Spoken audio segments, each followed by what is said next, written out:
Hey everyone, welcome back to In the Alley. My name is Cody. Glad you guys are back for another video. It's been a minute. I know, I'll spill the guts and everything at the very end of this, but for all intents and purposes right now, we got 4 games to talk about when it comes to Week 13. I do apologize for not having anything from Week 12 out, except for like the Friday preview between Green Bay and San Antonio. So again, if you watch the games, great, but anyway, we got some previews to talk about in this one. Let's go do it. All right, we need to talk preview number 1. We got a doozy of a game. We got an early game here, especially since it's on the Eastern time zone. So if you are Central, Mountain, or Pacific, you get a nice little like lunch, I guess, if you're out on the West Coast. But either way, we got the 1-8 Iowa Barnstormers, 0-5 on the road, taking on the 5-4 Orlando Pirates. I want to say Orlando Predators so badly because it rolls off the tongue so much better, but the Orlando Pirates. 5-4, they're 3-0 at home because, well, they've lost a couple of home games because of the Indoor Football League Cup. So, both these teams coming off of losses. We'll see which one can kind of get right here. We have a 4 p.m. Eastern Time kickoff on Yahoo Sports. So, again, tune in. It's free. It's on Yahoo and everything like that. So, there we go. If you've seen me looking down, my kid's on the baby monitor, and boy howdy, is she making a lot of movement right now trying to get ready for a nap. Anyway, taking a look at our season leaders for both sides here. We've got some stuff to talk about on the Iowa side here, especially when it comes to that 25-man roster.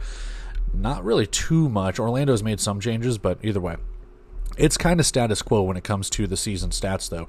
Dante Avila Santos, 24 of 40, 326 passing yards, 6 passing touchdowns, and 3 interceptions. He most likely is going to be your starter. I'm not sure. We'll talk about that in a minute. Spoiler alert.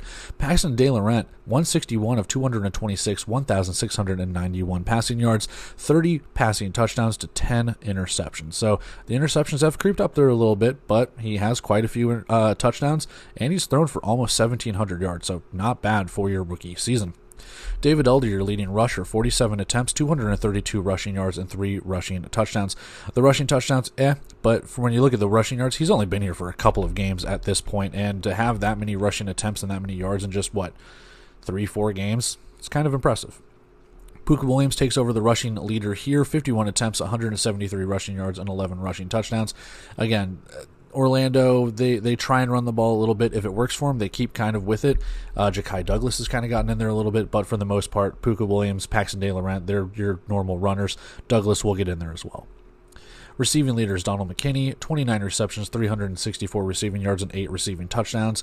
Again, Iowa is a question mark when it comes to this. McKinney's looked good in some games, but other times he's non-existent, and that's not his fault. It's kind of how the offense goes. Naquan Murray, he's had one hell of a season. 41 catches, 502 receiving yards, and 10 receiving touchdowns. The entire receiving core for Orlando has eaten the entire season so far, so look for more of that in this one. Taking a look at our injury report, and like I said, it's been a couple of weeks since we've talked, so we'll kind of just go through all of the injury report. For Iowa, 2 added to the injury report, Amon Ross and Tyler Tate. Amon Ross went down on the first kickoff of their game last week, so yeah, easily accessible there, and I guess I never saw it, or maybe I did but didn't realize it in that same game. Tyler Tate out for the season as well, so that is a huge hit to that defense, which has already been struggling as is, so that's even more so. Tyler Tate's been kind of a mainstay in the last couple of seasons when it comes to the Barnstormers. It's kind of been that linchpin on that defensive line. For Orlando, we do have some injuries as well. Jordan McCray went down, and I believe he had to be stretchered off against Tucson, so he is on the season injured reserve list. Jock Bristol's been added to the season injured reserve list, and then included in the short-term injured reserve, DJ Dale and Destin Mack have been added. So there have been some hits that Orlando has had to deal with on their defensive side of the ball, as well as their offensive line, with McCray being out too. Taking a look at our game odds presented by DraftKings here. Orlando favored by almost 2 touchdowns, minus 13.5 with an over-under of 96.5, and plus 575 if you want Iowa on the road for the upset, and minus 850 if you want the Pirates at home as the favorite. You're going to bet a lot of money for a little bit of a return when it comes to that. Game information, we are at the Kia Center in Orlando, Florida. Again, game is on Yahoo Sports, 4 p.m. Eastern Time kickoff. And if you like my editing here, that originally said FanDuel Sports, but I had to kind of Photoshop that out because I forgot to edit that, so sorry. And our series head-to-head favors the Orlando Pirates, but do not count Iowa out. Orlando getting the previous victory in Week 16 of 2025, 54-31. They lead the series 6-3.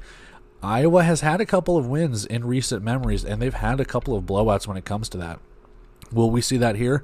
Remains to be seen. We got to check out the rest of the preview, but right now Orlando clearly has the edge when it comes to that. We'll see if they can make it 7-3 or if Iowa can pull a little bit closer. So we need to go take a look at our 25-man rosters, our bet, and our prediction. Still got 3 more previews to do after this. All right, we need to take a look at the 25-man rosters for both teams, taking a look at the away side first, as we always do. For the Iowa Barnstormers, you'll notice that their roster is pretty lean.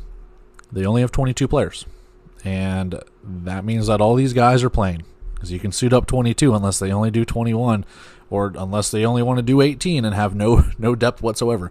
Regardless, they only have 22 for this game, so bear in mind. Kobe Gatson is one of the quarterbacks, as, well, Clifton McDowell has refused to report. So we have a new quarterback. Will Gatson start? He has played in the Indoor Football League before. He was with Tulsa at one point, and I want to say he was with Tucson or someone else. I can't remember. I know he's been with another team in the Indoor Football League. Whether or not he's played, I can't honestly remember. But I know he's played in other leagues, so he does know how to play. And obviously, Dante Avila Santos is the quarterback here as well. He's most likely going to be your starter, barring anything different. Running backs include David Elder and Najee Bryant-Lele.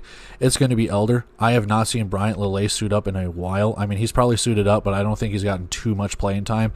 Elder in the return game and in the running department, he's got it locked up. Wide receivers include DeMonte Martin, Donald McKinney, Joshua Simmons, and Curtis Ravenel Jr. 3 of them are probably going to start. The other one's going to be your sub. We'll see who it is, because they kind of rotate guys in and out. My money's going to be on Ravenel, McKinney, and Martin, but Simmons has started in games too, so we'll see. Offensive line includes Tyler Castaneda, McLean Doja, Deontay Graham, and John McKinney. Again, 3 of them are going to start. It's normally been Castaneda, Doja, and Graham, with McKinney being the sub, so if it stays status quo with that, we'll see how it goes. Defense, this is where it gets very, very lean. Jacarius Smith, Jakari Larman, and Stephen Thomas are your defensive line. There's no depth. So nothing going on there. Linebacker is Nathan Rosario Santos. So Austin Edmonds, I believe, has refused to report as well. So Rosario Santos, welcome to the show, buddy. You're starting, and we'll see how that kind of goes. Secondary includes Trenton McGee, John Adams Jr., Trayvon Pope, Ryan Nixon, and Richie Coffey. Again, 4 of those guys are going to start. I believe it's normally been McGee, Adams, Nixon, and Coffey. Actually, Pope's probably started too, so Nixon might be the odd man out. But either way, 4 of them are going to start. One's going to be your sub. Again, you're very, very lean in this game. You have enough to fill out the roster, and that's pretty much it. And then your kicker being Jonah Edwards. He has returned for another stint, so we go from there. To the Orlando side of things, James Blackman, Paxton De Laurent are your quarterbacks. Excuse me for a second. Got to clear my throat. James Blackman, Paxton De Laurent are your quarterbacks. De Laurent is going to be your starter. Blackman going to be your backup. Puka Williams is your running back. There is no depth there, as always. In the wide receiving room, it's the same thing as we've seen. Now, Isaiah McCoy comes back from short-term injured reserve, but Naquan Murray, Teo Redding, Thomas Owens, those are going to be your 3 starters. McCoy might suit up, possibly. Ja'Kai Douglas has actually been a little diamond in the rough for Orlando, running the ball, being in the receiving game. He's done fairly well since he's been signed the last couple of weeks. Offensive line includes new signee Marcus Harper, Nick Jones, Darta Lee, and Jeremiah Crawford. Now, if Harper starts, great, but my money's probably going to be on Jones, Lee, and Crawford to be your starters, and we'll see if Harper rotates in there at any point and how that kind of goes. If not, well, we'll see. Defensive line includes Deontay Anderson, Mike Mason, Braven Allen, and new signing Devontae O'Malley. So, along with Leon O'Neal and the amount of O's that they've had, I mean, back in Massachusetts, it would make sense. Doesn't make so much sense in Orlando. Orlando. Either way, 3 starters, Anderson, Mason, Allen. We'll see if O'Malley suits up and plays or how that kind of goes, but they do like some depth on that defensive line. Linebackers include Hector Johnson and Jay Person. Both of those guys suited up in the previous game against Tucson. Person has been the starter. Hector Johnson kind of on special teams and as needed, kind of in that secondary linebacker style role, so we'll see how it goes. And then in the secondary, DJ Daniel, Jay Davis coming off of short-term injured reserve, Jerron Manning, Tyree Gillespie, Leon O'Neal, and Corian Ballard. So there's 6 guys there. 4 of them have to start.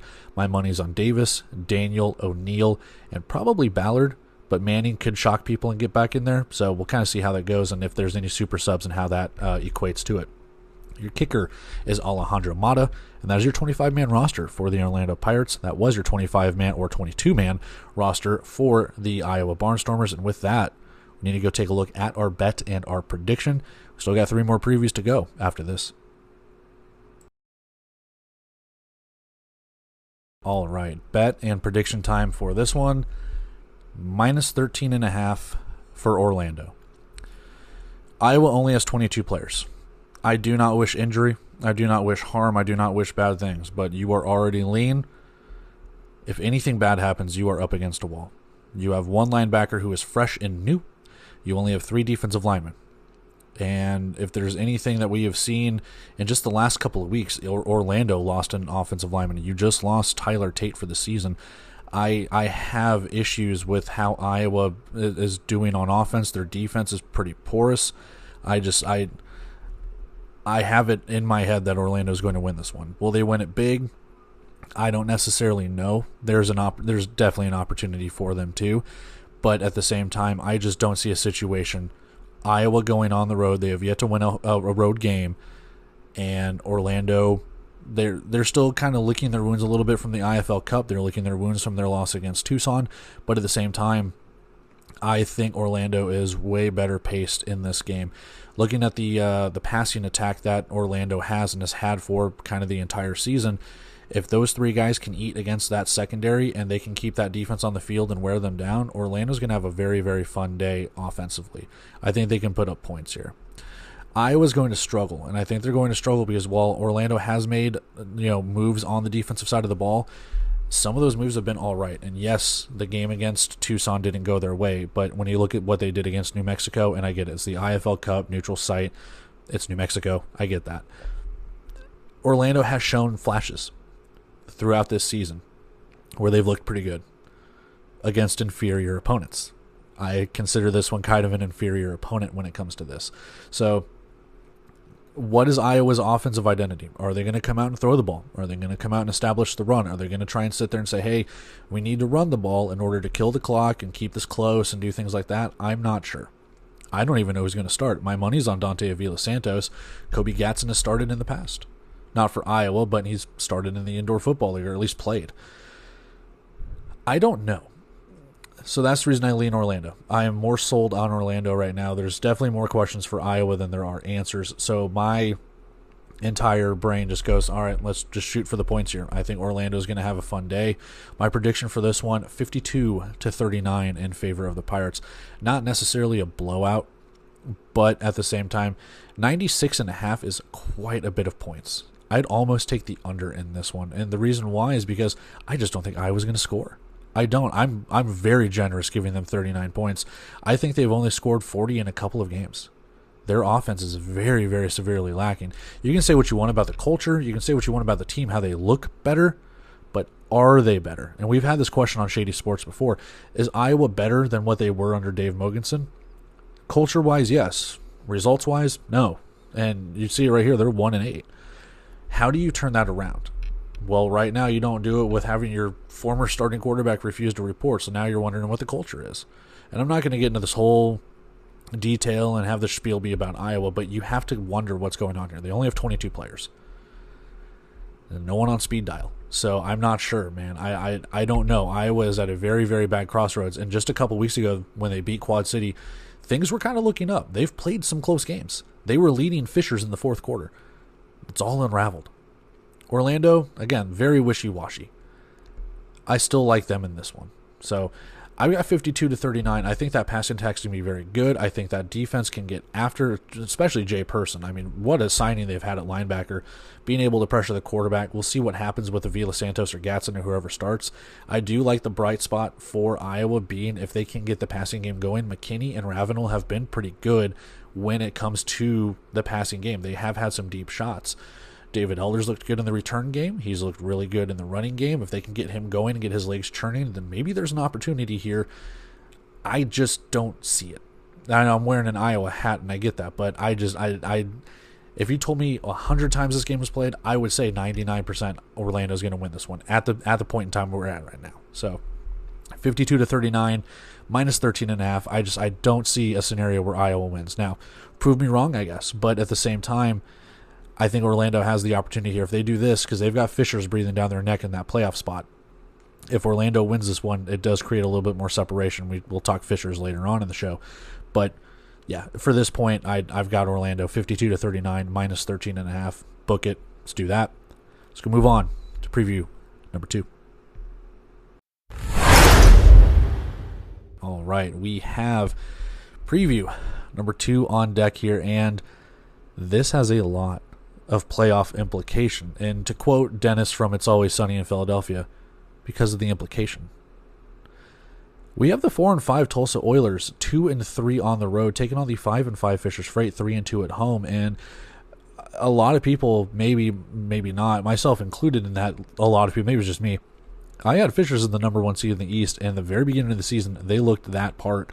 They've kind of come unraveled here as of late, and fallen back down to earth in a sense. Now, they need this game in the way of improving their playoff odds. If they lose this game, they're out of the playoff hunt right now. Like, they're in the hunt, but like they're not in a confirmed spot, because Tulsa would be 500, Fishers would be below it. So this is huge. Fishers needs this win. Tulsa needs this win. So game of the week, dare I say. We have a 7 p.m. Eastern time kickoff on overnight. I know it happened before the season. I don't know why you can't flex this one to Yahoo, because I think this one should be a very, very closely contested game. One team runs the ball really well, one team finding out how to run the ball really well. Let's take a look at our season leaders here for both sides. TJ Edwards, your leading passer and rusher for Tulsa, 143 of 225, 1,517 passing yards, 31 touchdowns to 3 interceptions. That's pretty good. Felix Harper, not to be outdone, though, in their rushing scheme. 100 of 143, 1,009 passing yards, and 20 passing touchdowns to 8 interceptions. I don't know why I didn't write yards after that, but anyway, I did that for Edwards, too, so my mistake. Mea culpa.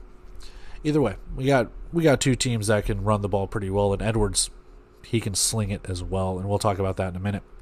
He is your leading rusher, 88 attempts, 258 rushing yards, 11 rushing touchdowns. Breathing down his neck is Caleb Ramseur. We'll talk about him in the 25-man roster. We'll talk about him in the bet prediction because he needs to be mentioned. Dominic Roberto, 78 rushing attempts, 440 rushing yards, 17 rushing touchdowns. He has overtaken Felix Harper as the leading rusher on the team. Maybe overall in the league. We'll find out. Jermaine Smith, 58 receptions, 672 yards, 18 receiving touchdowns. I think he is back in front. I'd have to look at the cumulative stats. I think he's back in front as the leading receiver in the league in terms of yardage. So more of the same when it comes to that from him. He is really, really good. What a season he has had. And not to be outdone again, CJ Wyndham, again, in the rushing scheme that Fishers has, all things considered, 33 receptions, 335 receiving yards, and 7 receiving touchdowns. So when they have to throw it, he has been kind of the guy along with JT Stokes. Injury report for both sides. For Tulsa, Deshaun Lynch and Cassian Foreman are added to the short-term injury reserve. Last week, John McMullen was as well, so they have taken a little bit of a hit on the defensive line. And Cassian Foreman has been playing pretty well as of late, so it sucks to see him kind of go out. For Fishers, Leon Smalls and Bryce Bass. So again, more defensive line hit for Fishers and on the Tulsa side too. So maybe that's foreshadowing. But you see 3 defensive linemen there on the short-term injured reserve list for Fishers. Kind of their entire defense in the sense, not really. But either way, yeah, quite a few defensive players on that injured reserve list. Taking a look at our game odds presented by DraftKings here. We have minus 2.5. So again, Vegas, the casino, is predicting this to be a close game. Over/under of 87. So they are expecting a little bit more in terms of points. Plus 124 for Tulsa on the road. Minus 148 for Fishers at home. And yeah, we'll talk about all that in a minute. We are at the Fishers Event Center in Fishers, Indiana. Again, 7 p.m. Eastern Time kickoff on overnight. And our series head-to-head, surprisingly, but maybe not surprisingly, 3-0 in favor of the Freight. Now, they are the newer team between the two, and Tulsa does not have a win here. Week 6 was their last meeting, so what? Half a season ago, give or take. We're week 13, so half the season ago. Fishers got the victory, 40-38. A very close affair. Tulsa snatching defeat from the jaws of victory. Like, both teams went down to the wire, and Fishers just was able to pull it out, man. So what can you have when Fishers is able to just take control? Now, Tulsa did have those issues of the goal line, not getting, within the 5 and not being able to score and capitalize on that. There were turnovers. There's a whole bunch of quarterback runs that were called back by penalties and things like that. So is that going to be the same thing that happens here? I don't know. But either way, Fishers undefeated against Tulsa. If you can believe that, we'll have a chance here if Tulsa wants to pull the upset. So let's go take a look at the 25-man roster, take a look at our bet and our prediction, and then we move on to preview number 3.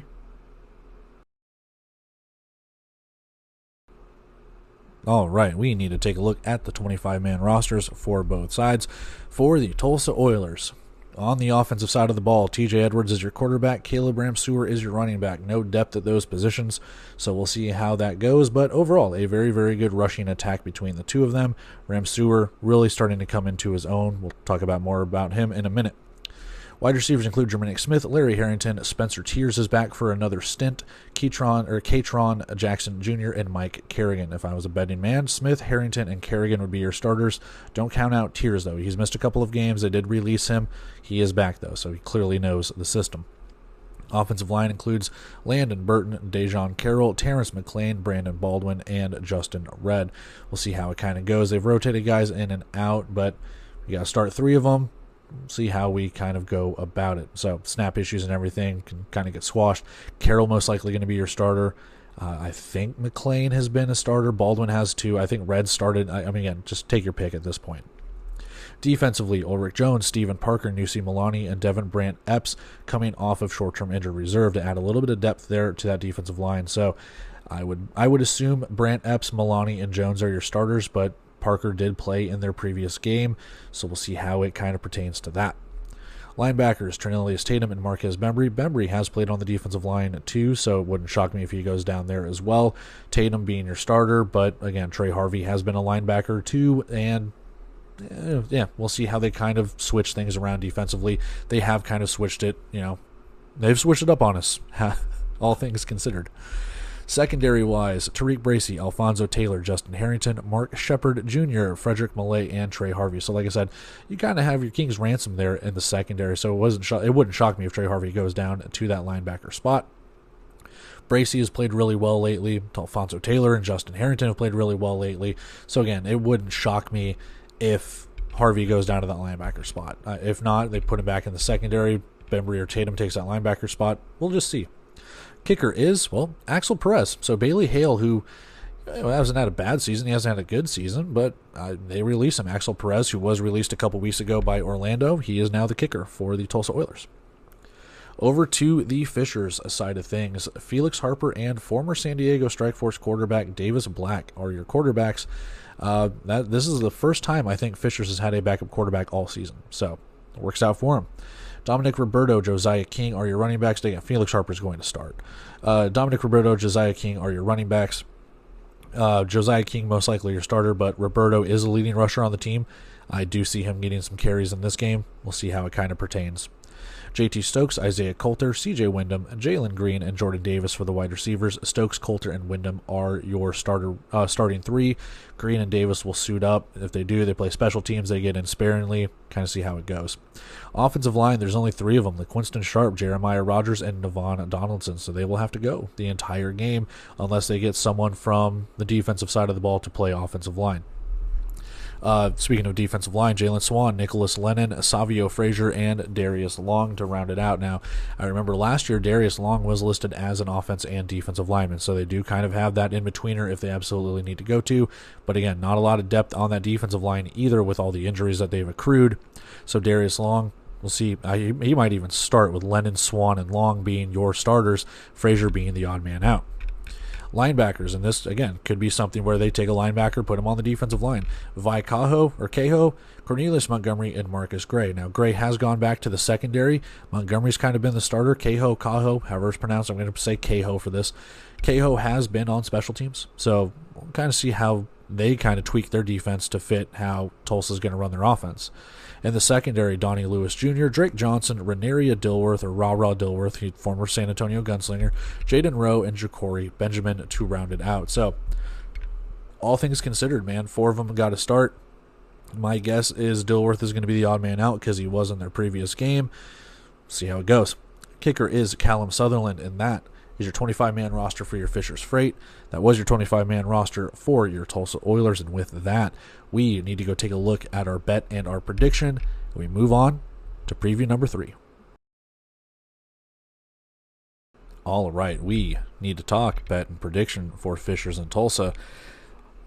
My bet for this one, plus 124 for the Tulsa Oilers on the road. They pull the upset.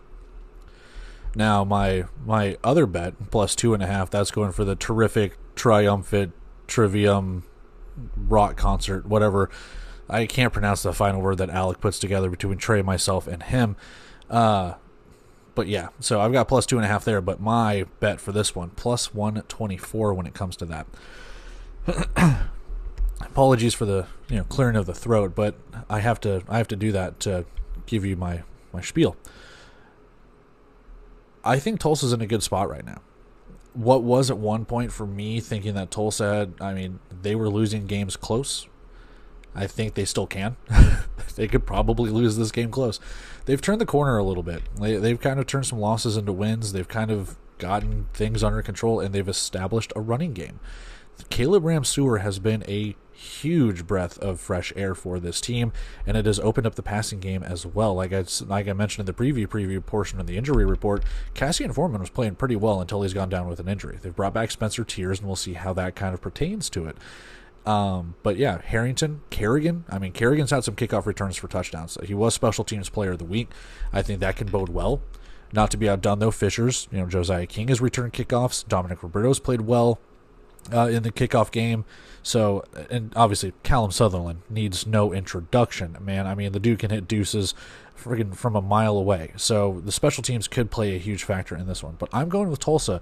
I like the idea of having the upset here. Now, for Fishers, this is absolutely a get-right game. And a get-right game, in my sense, is not we're beating up on an inferior opponent.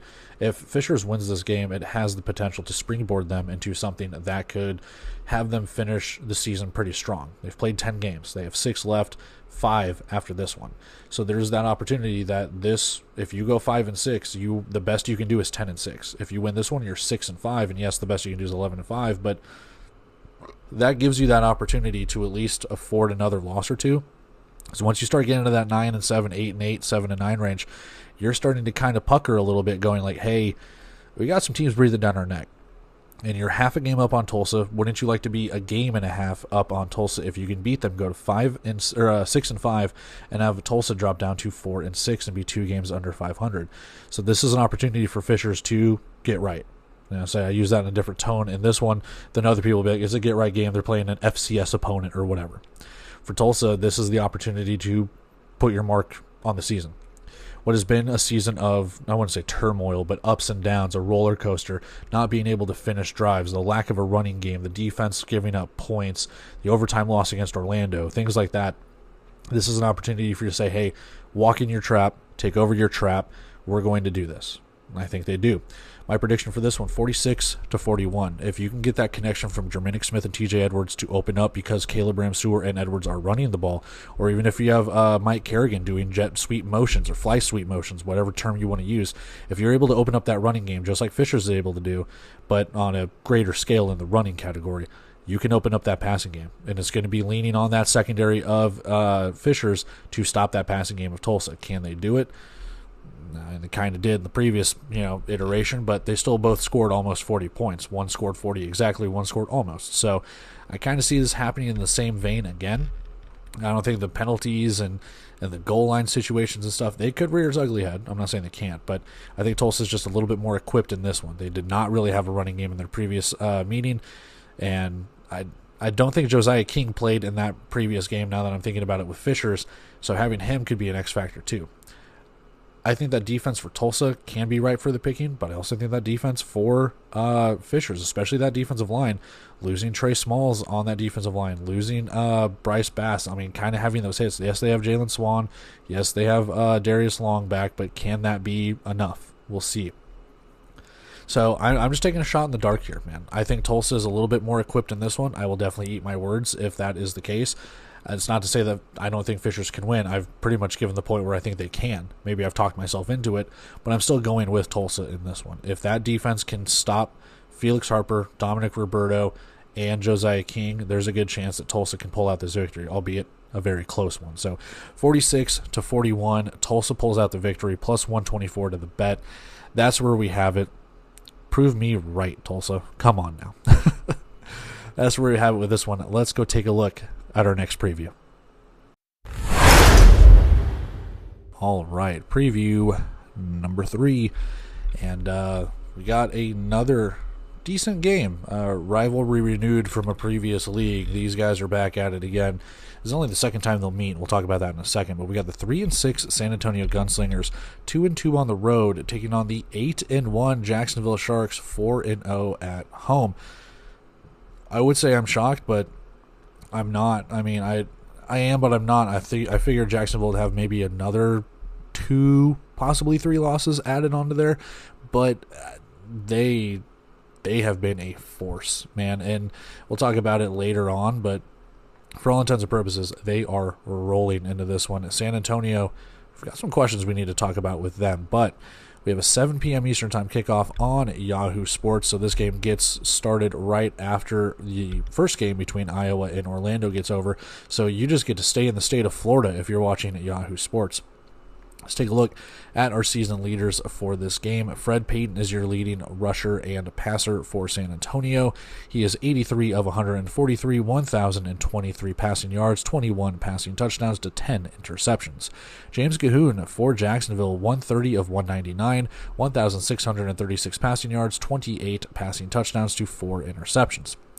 Taking a look at the rushing leaders here. Again, Fred Payton, your leading rusher and passer, 47 attempts, 236 rushing yards. I'm getting ahead of myself here. 4 rushing touchdowns. Jimmy Robinson, your leading rusher for Jacksonville, 97 attempts, 253 rushing yards, and 15 rushing touchdowns. Your receiving leaders, Glenn Gibbons for San Antonio, 23 catches, 396 yards, and 8 receiving touchdowns. And I put Markel Wade here. We got a little caveat. Markel Wade, 30 catches, 385 yards, and 9 receiving touchdowns. He's actually tied in terms of yardage, and these season leaders are based on yardage, not anything else. He's tied with Jimmy Robinson. Robinson also has 385 receiving yards, albeit not as many touchdowns. So I put Markel Wade here. So deal with it. But either way, that shows you how good of a passing game Jacksonville has when Markel Wade and Jimmy Robinson are tied. Taking a look at our injury report for both sides here, quite a bit of addition to San Antonio with Nick Evans, Malik Williams, and J.J. Dallas added within the last couple of days. That is a huge hit to that team, and they've been dealing with a little bit of an injury bug as of late here. So they've had up to 6 guys, a couple of season injury reserves with Centel Williams, should say season injury reserve, not short term. So, either way, that's where we have it with that. Not really anything to speak of when it comes to Jacksonville. They've actually maintained a really good bill of health, all things considered, throughout the season. Game odds presented by DraftKings here. San Antonio Road Dogs. We'll see if they can pull the upset. They're plus 13.5, minus 13.5 for Jacksonville at home. Over-under of 79.5, which shows they're not predicting too many points in this one, all things considered. But, San Antonio doesn't really score any points. So, and their defense kind of stops the other team from scoring some points. So, we'll talk about that in a minute. Plus 600 to the money line, minus 900 to the money line if you want Jacksonville at home. And game information, we're at the VyStar Veterans Memorial Arena in beautiful Jacksonville, Florida. Again, Yahoo Sports for your channel of choice or streamer of choice. 7 p.m. Eastern Time kickoff. Our series head-to-head favors San Antonio. They've met one time. That was last year, Week 17. San Antonio getting the victory 46-31, where both teams had a subpar season, dare I say. And making the trip over here, I take that back. Jacksonville did not have a subpar season. They did make the playoffs last year. San Antonio had a subpar season. And from making the trip from the NAL over to the IFL, it has been some very big growing pains for San Antonio. Now, Jacksonville has been able to kind of turn the corner, as it's taken a couple of years for them to get going.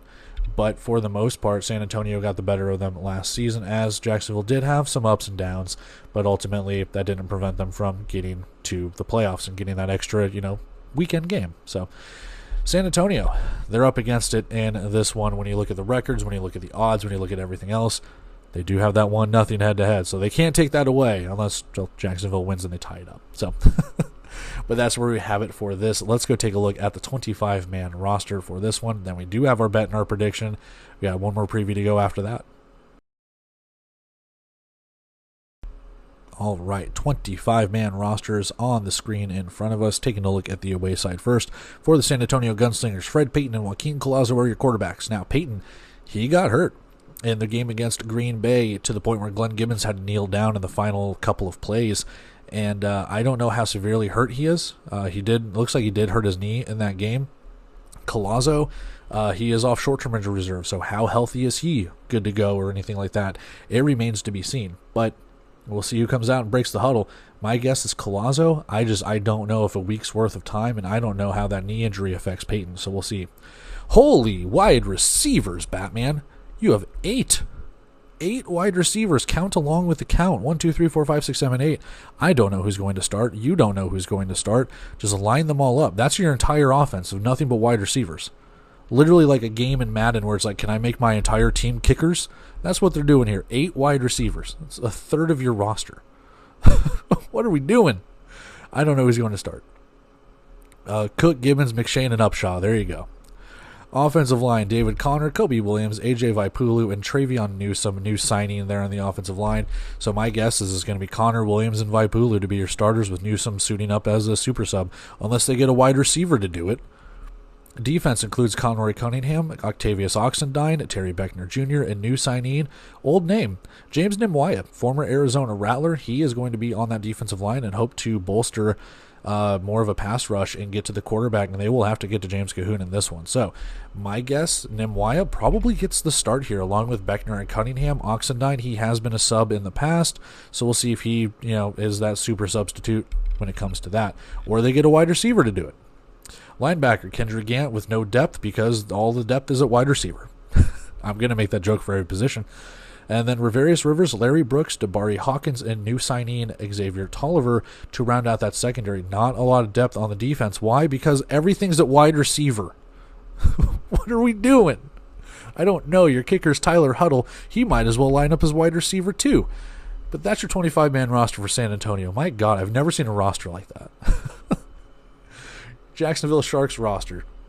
James Cahoon and Sammy Edwards are your quarterbacks, not wide receivers. They have enough of them too.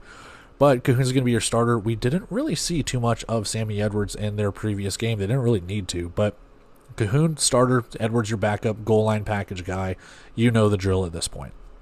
Robinson, your running back. He will line up as wide receiver. He'll bust down the flat. You know the drill at this point too. Wide receivers include Markel Wade, Billy Bowens, Jaden Stoshak, Red Douglas, and Anthony Evelyn. Evelyn hasn't really suited up or played it too much in recent past, so those top 4 guys are most likely going to be the ones that suit up, barring anything different. My bet, Markel Wade, Billy Bowens, and Jaden Stoshak to be the starters, but Douglas has started in the past. He has played. He did play in their previous game, so we'll see how it goes. Offensive line, Baraka Beckett, Yosef Carter, Dante Lucas, and Kenny Furman.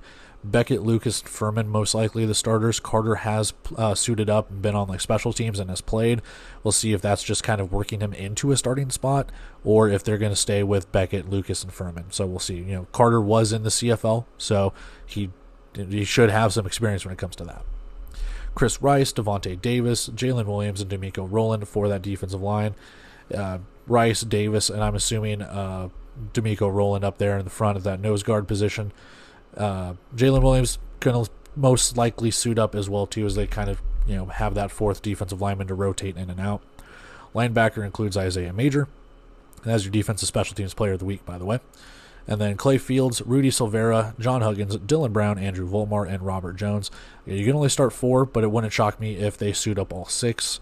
If they only suit up 5, that's fine too. But Clay Fields has played really well so far this season. Silvera got an interception in the previous game. John Huggins has played well. Volmar, Jones. I mean, the secondary has been pretty stout, all things considered. Not world beaters by any means, but they've been really, really good, and that's the reason why they're 8-1.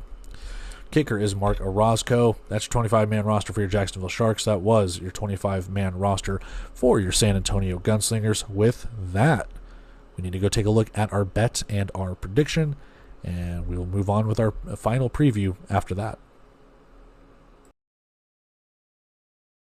All right, we need to talk bet and prediction for San Antonio and Jacksonville. My bet for this one, minus 13.5 for the Jacksonville Sharks at home. I don't know who's quarterback. I don't know who's quarterback for San Antonio, and that is a big contributing factor. Not like it would make much of a difference regardless. I still would have picked minus 13.5 regardless, I guess. But Collazo coming off of short-term injured reserve, if he gets the start, like I just mentioned, how healthy is he? Fred Payton tweaked his knee.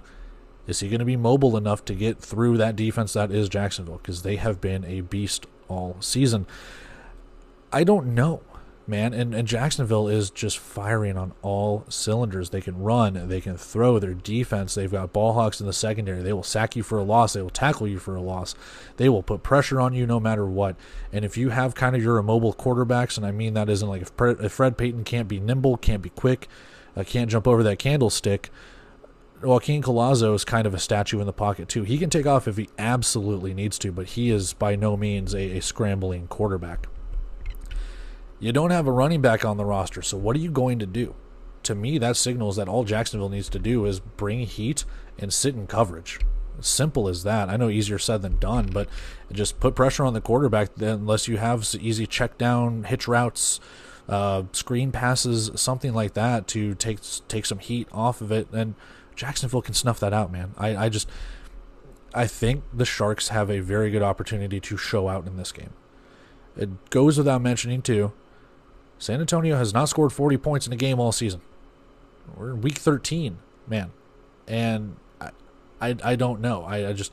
We're at this point where it's like, can this offense get anything going? They've committed to what I'm assuming now is going to be a full-blown air raid style offense. You're going to have a secondary licking their chops. They've gotten quite a few interceptions so far this season. Not to mention Isaiah Major has played really well. Did I mention he was Defensive Player of the Week? I think I did. So if he's going to blitz you up the middle, he had 13 tackles last week, man. So if he's going to keep doing the same exact thing, it wouldn't shock me, which, again, 13 tackles, I don't know how many were assisted and how that brings that number down. Regardless, if Isaiah Major is going to be in the backfield, he might live there. Same thing with Chris Rice, man. Chris Rice has had a very good season. The stats won't show it. He has gotten into the backfield quite a bit and disrupted quite a few plays. It hasn't been interceptions or fumble, strip sacks, whatever, but he has made a name for himself. San Antonio, their defense has been good. They have drugged teams down in the mud. They've won 3 games. They have been able to make it kind of close, kind of nasty in some of these games. I don't see it in this one. My prediction, 50-34. I'm giving San Antonio the benefit of the doubt, saying that they'll score some points here. I could see that being like 29-30. I think Jacksonville's going to be able to run. Jimmy Robinson's going to run on them. I think there's going to be an opportunity for Sammy Edwards to have a little bit of a second half in this. It wouldn't shock me if Markel Wade, Jaden Stoshak, Red Douglas, whoever, Billy Bowens, if any of them explode for a big game in this. Now, San Antonio does have a decent passing attack. Deion Cook looks good. Like I said, I was fawning over him early in the season, but as quarterback changes and everything have gone on, that's fallen by the wayside.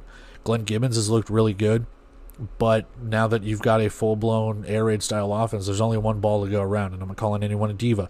What I am saying is you're going to have to be able to make these reads. You're going to have to be able to make these plays where you got to go through these progressions. And you got to find those guys who are open. Take what the defense can give you. I don't know what Jacksonville's going to give you. So for me, I think the Sharks have all of the necessary tools right now to win this game. If San Antonio does do this, their defense needs to play stellar. Their defense needs to stop Jacksonville any opportunity that they can get. And again, Jacksonville score points. I get that. But if San Antonio wants to win this game, they're going to have to chuck it.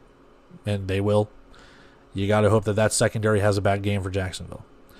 You've got to hope that your secondary plays really well, and you're hoping that Jacksonville plays subpar, and you get some turnovers, and you're able to get a deuce. You're able to kick field goals or what you've got to score on every single possession, no matter what. You cannot be going 4 and out. You cannot be going 3 and out, missing field goals, or having to kick long field goals as glorified punts, or going for it and turnover on downs or whatever. You got to score every possession, otherwise Jacksonville will make you pay.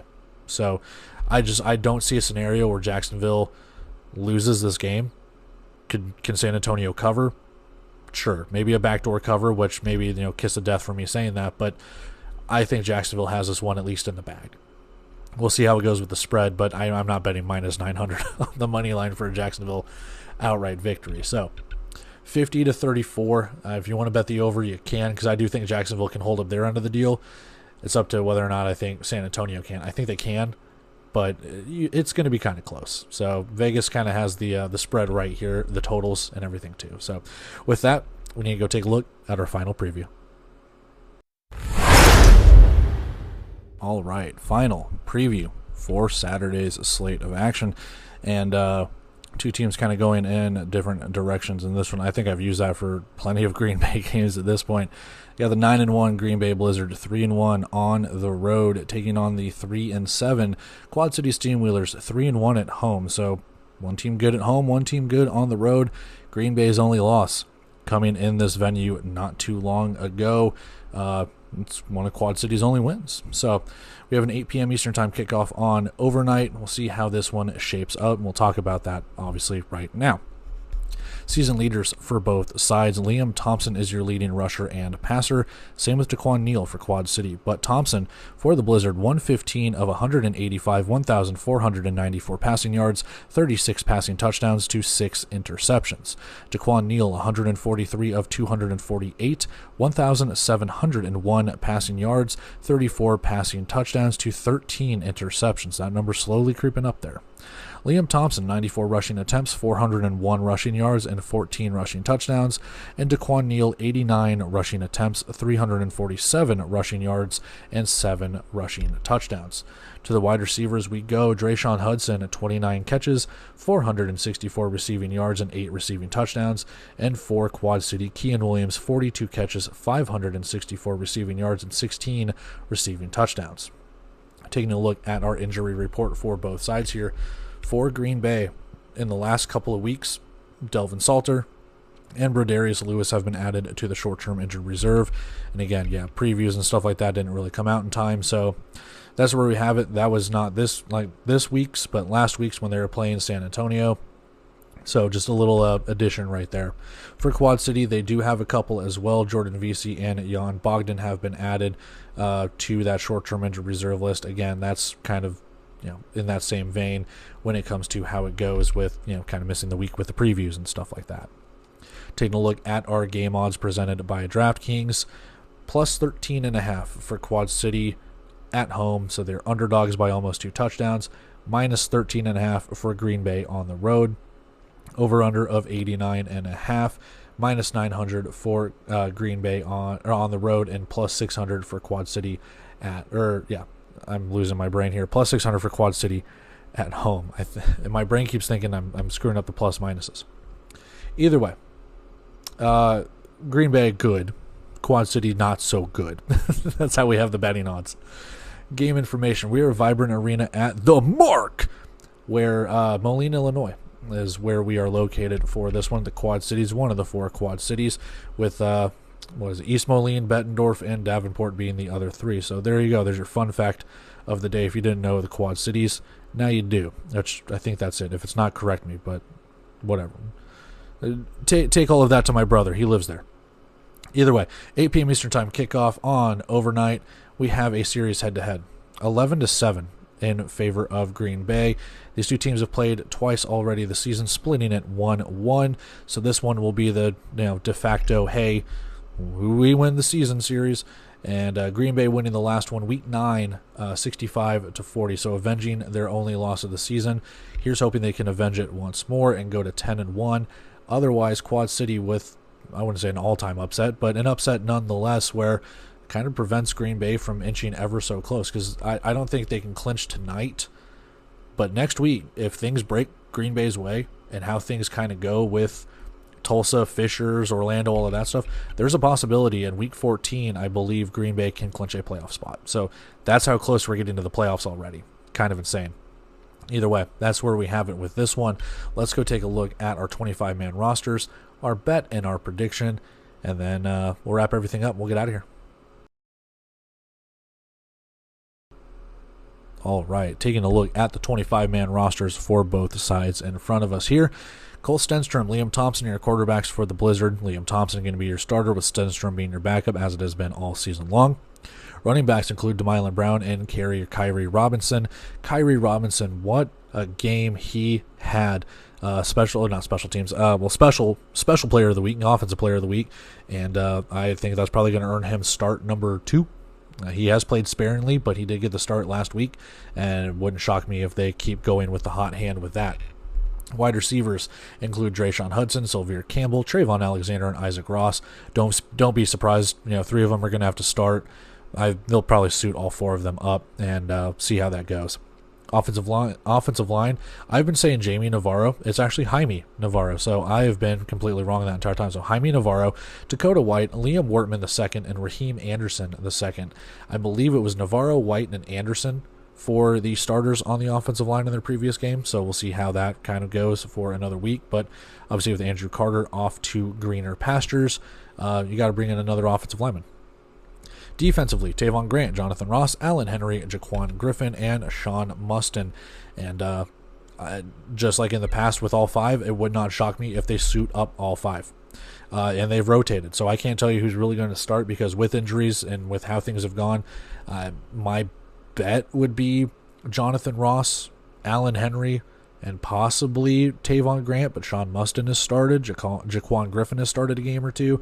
We'll see how it just kind of goes. Like I said, they will rotate those guys. It does not shock me if they if they play all 5 at some point.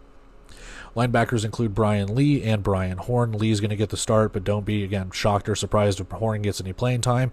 He will be on special teams if he does suit up and things like that. He is a pretty integral part of that team. Secondary, Marcus Hillman, Dorian Davis, Frankie West Jr., DeAndre Glover, and Najee Snyder. Again, same thing. 4 of those guys are going to start, but don't be surprised. Marcus Hillman kind of normally the odd man out. Davis, West, Glover, and Snyder being your starters. Hillman does play special teams coverage and kick return coverage and things like that. So, again, a spot for the guy on the roster as well. Andrew Mevis is your kicker, and that's your 25-man roster for your Green Bay Blizzard. Over to the Quad City side of things, Daquan Neal and Judd Roberts are your quarterbacks. Neal being the starter, Judd Roberts being the backup. Running backs, Trenton Barnes and Jared Ware being the 2 on the roster, with Ware being most likely the starter and Barnes being the backup. Wide receivers, a little bit of a shakeup here. Kean Williams, Jazarick Peterson, and Kevon Rudd, Sterling Galban, new signing, and Marquis Whitlock. So he's back for another stint as well. We'll see how it goes. My bet, Williams, Peterson, and Rudd going to be the starters. If Galban or Whitlock get any playing time or if they suit up, it remains to be seen, but we'll go from there.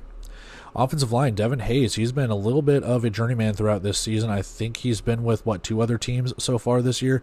So if he gets the start, otherwise it's going to be Crowell, Gatling, and Kickle being the same 3 guys that have been there since Lionel Whittingham got hurt. So Whittingham did play in their previous game, if I'm not mistaken. I remember seeing him out there for a couple of plays or a series or 2. Defense, Charles Rosser, Donnell Brown, Keyshawn Moore, Chimadunga, and Rashawn Williams to round it out. We'll see if they suit up all 5 as well. Otherwise, it's probably Dunga and Rosser. Brown has played too. Rashawn Williams has played. So maybe it is Dunga who's the odd man out. Maybe it is Rosser who's the odd man out. It remains to be seen. But, we'll kind of just see how it goes. Linebacker includes Steven Adair. And then in the secondary, KJ Trujillo, Kevin Ransom, Nicholas Harris, Malik Duncan, and Cameron Harrell. The bottom 4 are most likely your starters. Trujillo has played sparingly, but he has gotten in some games too. So look for him to kind of be that super substitute on that defensive backfield. Kicker, new kicker, Nolan Krinsky replaces Stambridge and replaces, Jan Bogdan, who's on short-term injured reserve. So they're kind of going through it in the kicking woes for the Quad City Steamwheelers. But that is your 25-man roster for the Quad City Steamwheelers. That was your 25-man roster for the Green Bay Blizzard. And with that, we need to go take a look at our bet and our prediction. And then we'll wrap everything up. We'll get out of here.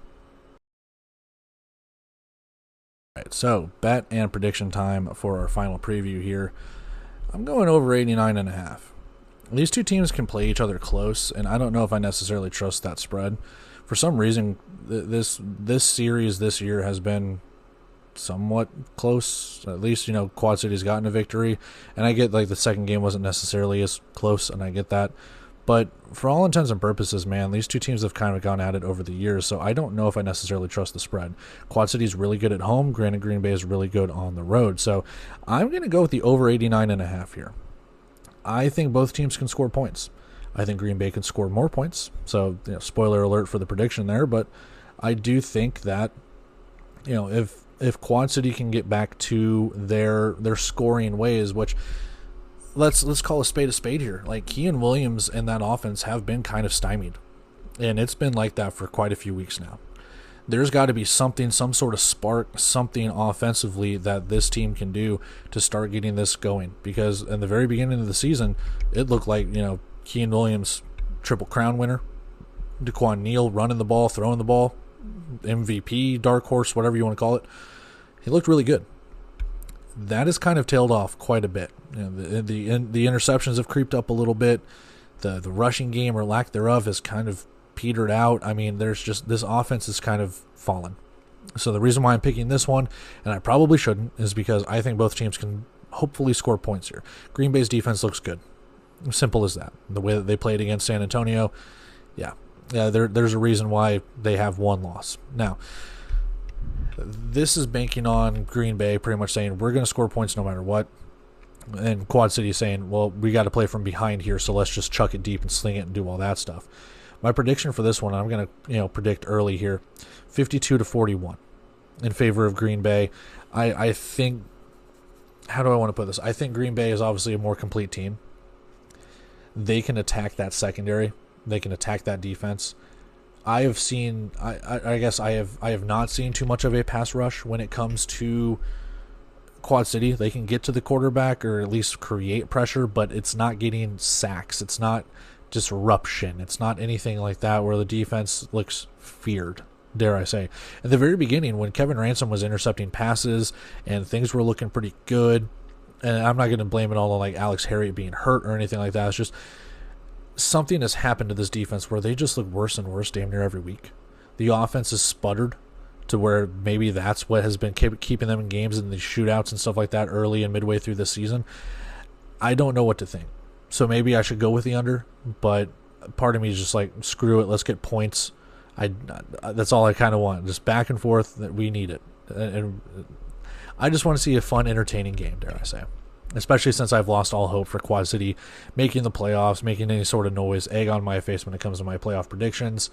Who could have seen that coming, I guess? So, not a lot, dare I say. But I think Green Bay is clearly the better team. If Kyrie Robinson can get going again, if Drayshawn Hudson gets open deep downfield, Trayvon Alexander is good for probably a receiving touchdown or a rushing touchdown or something like that. And, of course, Liam Thompson doing exactly what he does, reading the defenses, being able to run when he needs to, take off when he needs to.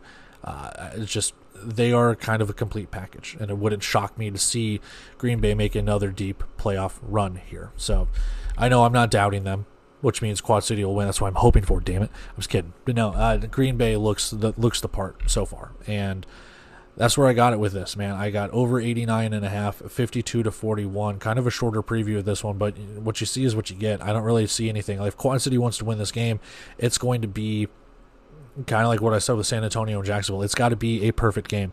You have to score on every single possession. You have to stop Green Bay multiple times.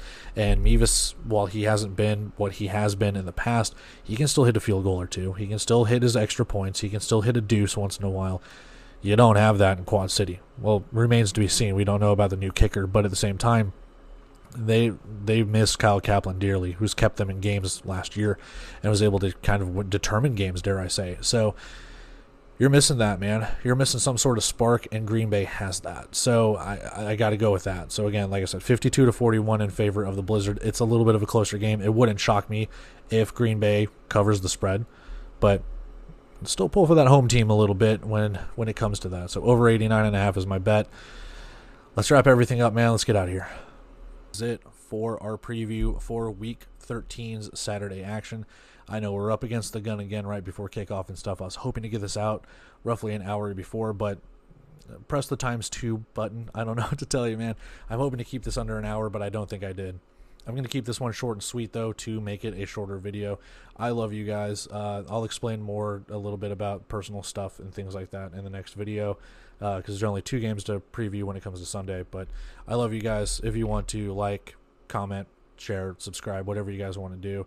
But yeah, it's been kind of chaotic in the last couple of days. So, yeah, with that, I'll catch you guys in the recaps for this one, the previews for tomorrow, and everything along those lines. Until then, I will see you guys in the next video. I already said that, so whatever. We'll repeat it. So, see you.